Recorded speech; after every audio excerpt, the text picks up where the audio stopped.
20 yanvar faciəsinin 36-cı il dönümü Lənkəranda da böyük hüznlə qeyd olunub. Azərbaycanın azadlığı və müstəqilliyi uğrunda mübarizənin simvoluna çevrilmiş igid həmvətənlərimizin xatirəsini yad etməkdən ötürü səhər saatlarından etibarən minlərlə rayon sakini, idarə, müəssisə və təşkilatların nümayəndələri 20 yanvar şəhidlərinin xatirəsinə hazırlanmış abidə kompleksinin önünə gələrək gül-çiçək dəstələri düzüb, dərin ehtiramlarını bildiriblər. 1990-cı ilin 20 yanvarında Azərbaycan xalqı öz azadlığı və müstəqilliyi uğrunda çox sayda şəhid verməsinə baxmayaraq, onun milli ruhunu, iradəsini sarsıtmaq mümkün olmadı.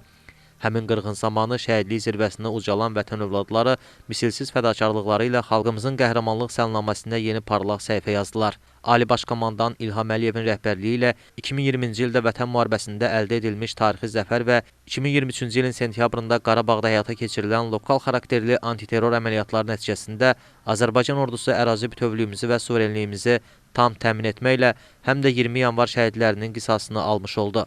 Qeyd edək ki, 1990-cı ilin qanlı yanvar hadisələri zamanı 11 nəfər Lənkəranlı şəhid olub.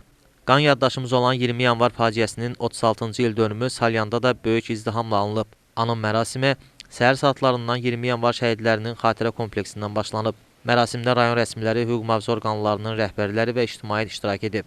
20 yanvar abidəsinin önünə tel qərənfillər düzülüb, şəhidlərin ruhuna dərin ehtiram bildirilib. Sonra 20 yanvar şəhidi Elçin İmanovun məzarı ziyarət olunub, ruhuna dualar oxunub, məzarı üstünə güllər düzülüb.